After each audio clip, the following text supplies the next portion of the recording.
Part 1. The VHS. Way back in the 80s as a child, I used to watch a show called The Adventures of Fat Albert and the Cosby Kids. The show is currently one of the longest running cartoon shows in history and is famous for teaching young children life lessons. I love this show and watch it every day. However, by the age of 13, I stopped watching it. I'm now grown up and live in an apartment in New York. One day, when I was browsing around the internet, I found a site that was selling episodes of Fat Albert and the Cosby Kids. I scrolled through and saw they had the whole collection. Naturally, like most people my age, I bought the collection to relive my younger years. I received an entire DVD collection in the mail of all the seasons. Oddly enough, though, there was one that I received that was on a VHS tape.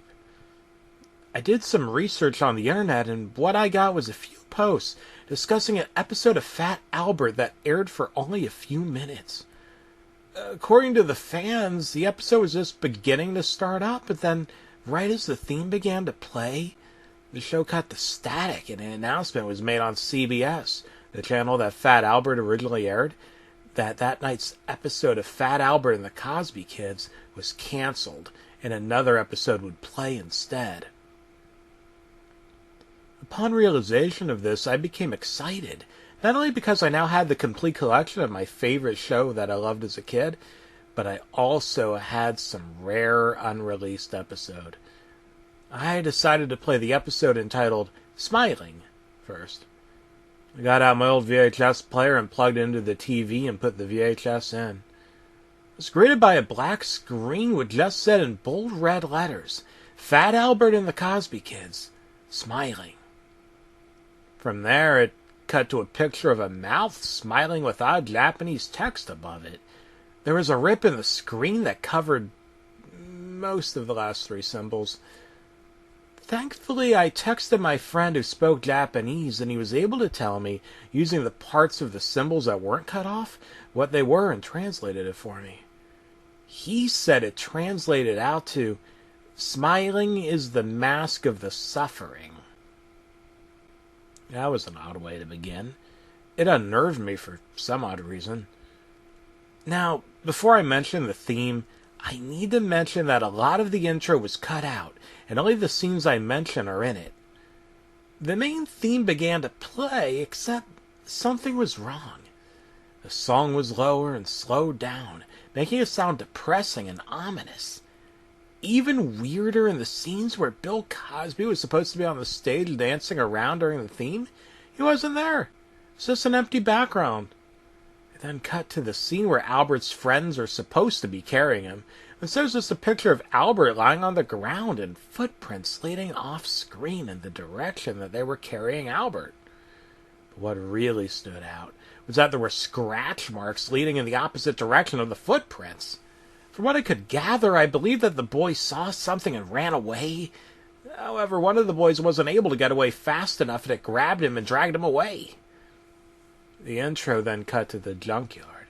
It was abandoned and empty. It showed the instruments the Cosby Kids used for music. The instruments were lying on the ground mangled and broken. I could have sworn that on the end of one of the instruments I saw a bit of blood, as if someone had used it as a weapon and hit someone. The intro finally ended, and I was quite shocked at some of the imagery I saw, but I'd continued watching the episode. Part 2. The episode. The episode shows the Cosby Kids and Albert playing in the junkyard.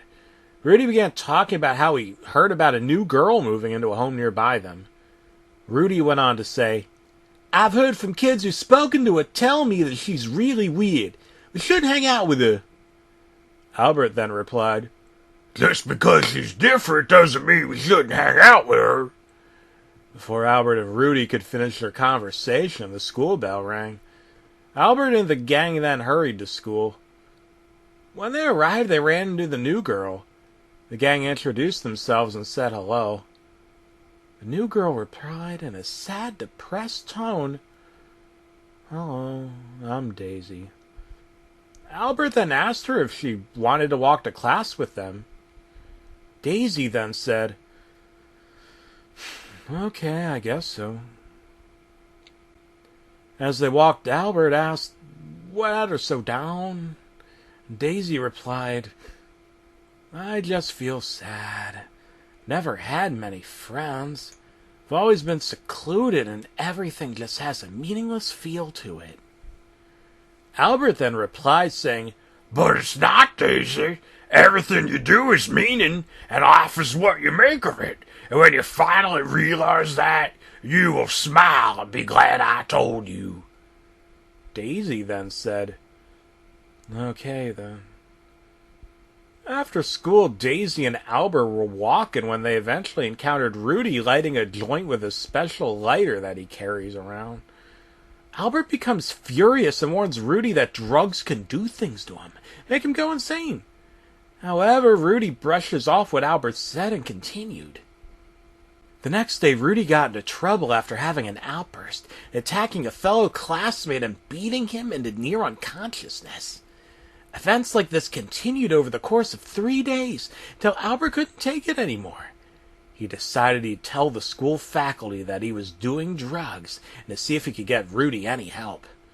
However, school was already over, and Albert decided that he'd wait until tomorrow to tell the school faculty.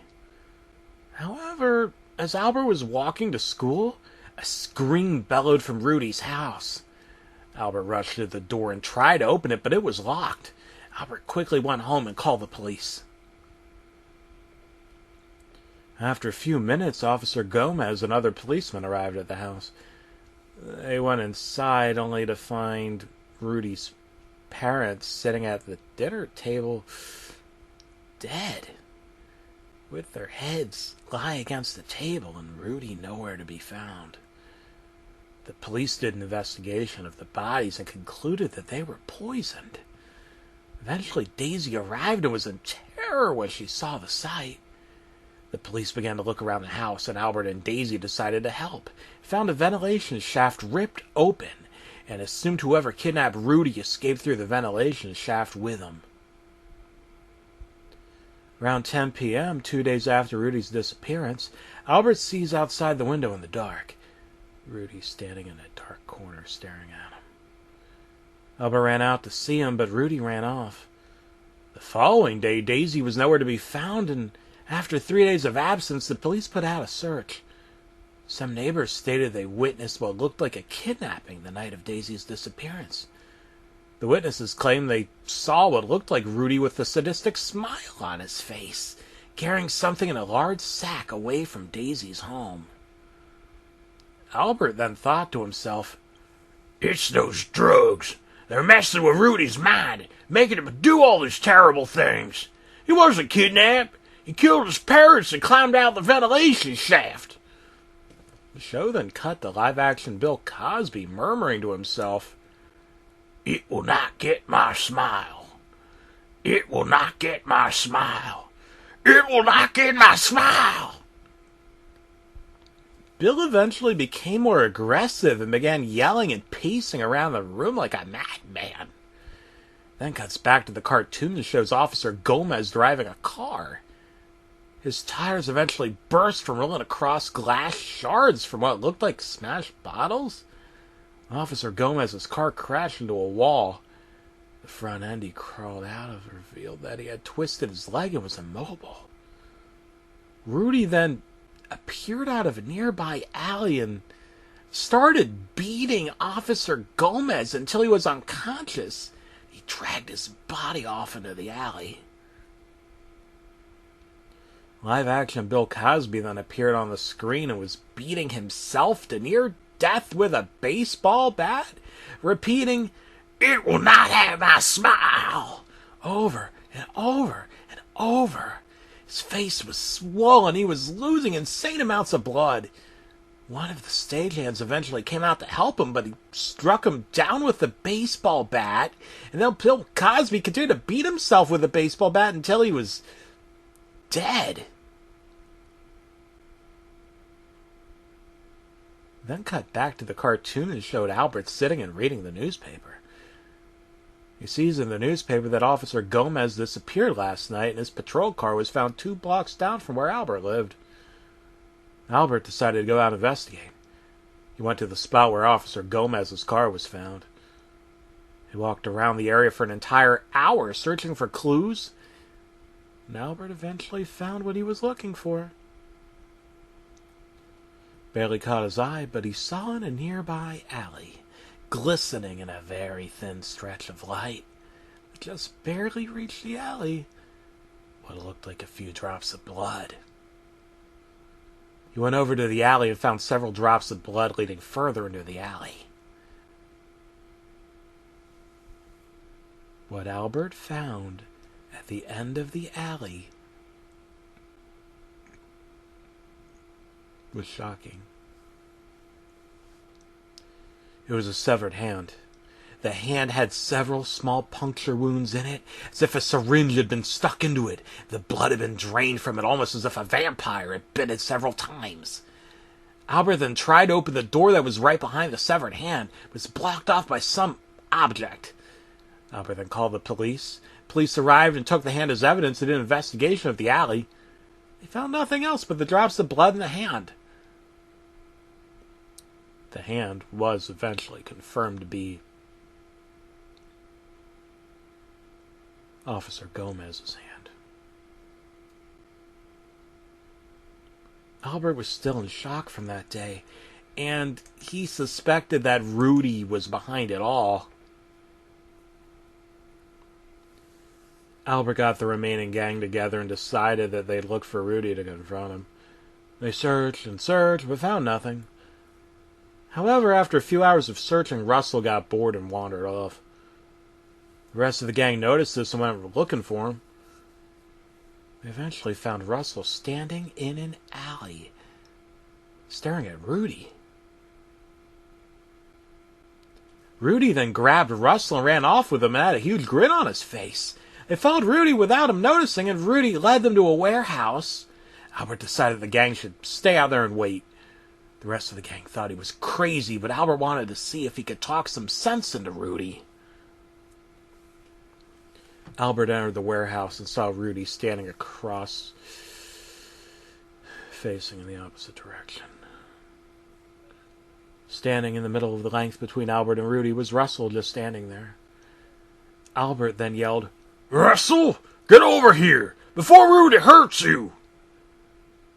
Rudy then turned around and pointed a desk lamp toward Russell. The light revealed that it was simply a dummy. Albert had been fooled. Albert then yelled, "Rudy, don't you see what you're doing? You're hurting people. You need to turn yourself in." Rudy didn't respond, but instead turned around. His eyes were darkened holes. He had just a big smile on his face. Rudy then stood aside to reveal a body right behind him.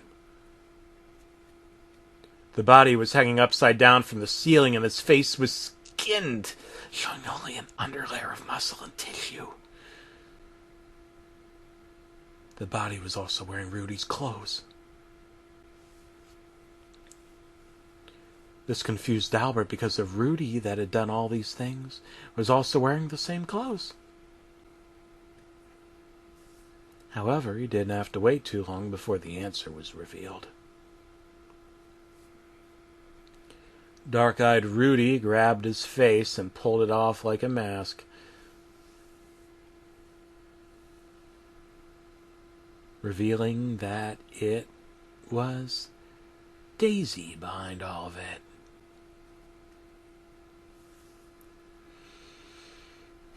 Albert stood dumbfounded and in terror at what he saw. Suddenly it all made sense. It wasn't Rudy that was doing this. It was Daisy running around with similar clothes and wearing his face like a mask. Albert then said, "Why are you doing this, Daisy?" Daisy then replied, "Because, Albert, I could never smile. But now I can, through the faces of other people." Albert then replied, But what about Officer Gomez's hand in the alley? It looked like it had several puncture wounds. Daisy then said, "Why don't I show you?" She shined the desk lamp light on another hanging body. This one was wearing a police officer uniform and was also skinned. It was no doubt that was Officer Gomez's body, not only because it had a police officer outfit on,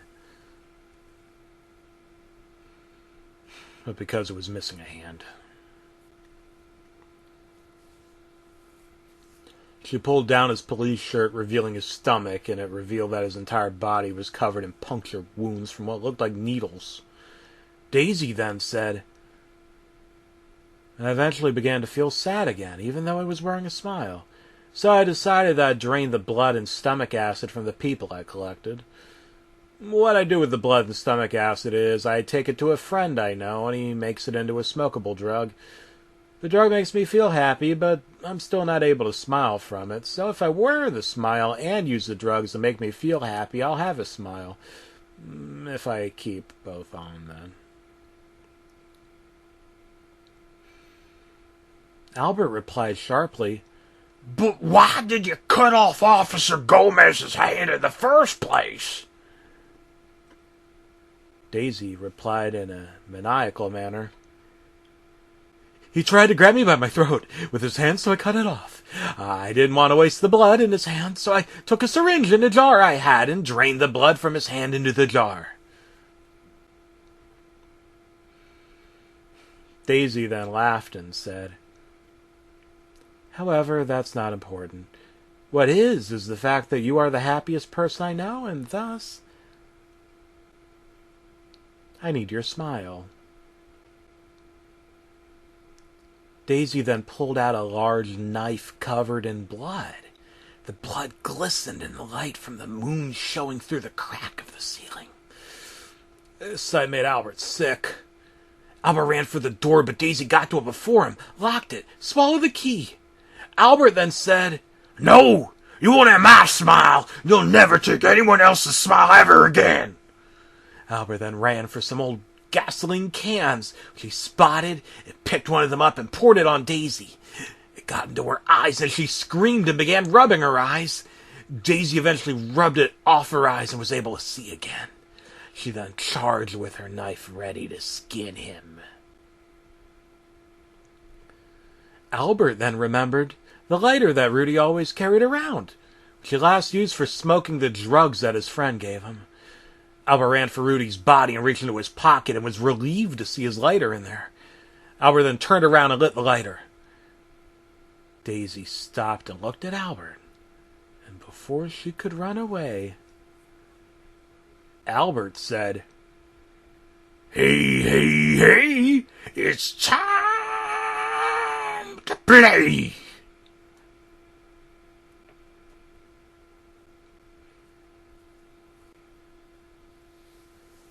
Albert tossed the lighter at Daisy, and she was ignited. She ran around the room screaming as she burned. She eventually fell onto the other gasoline cans, causing a large explosion of fire. The fire grew and began to engulf the building. Eventually covered almost the entire warehouse. The boys saw the light from the fire inside and the smoke coming from the door. They tried to get it open by kicking and ramming it, but nothing worked. And eventually the place burned down with Albert inside of it. The police and fire department arrived and found Albert half dead and buried in large amounts of rubble. They managed to pull him out and put him on a stretcher and roll him off into an ambulance. Albert then looked up and saw a charred body holding the knife that Daisy tried to use to kill him. He assumed that was Daisy.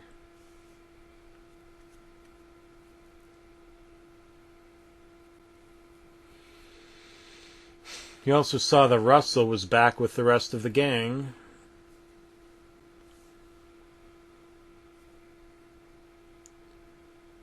Albert then put his head back down and rested, knowing that they'd found Russell and ended Daisy. They then loaded Albert into the ambulance and it drove off. The episode then ended and cut to a static shot of Daisy wearing Rudy's face. This went on for a whole minute and I felt as if Daisy was staring at me through the screen.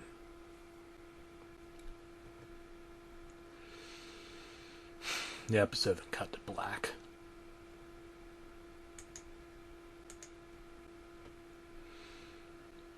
Epilogue.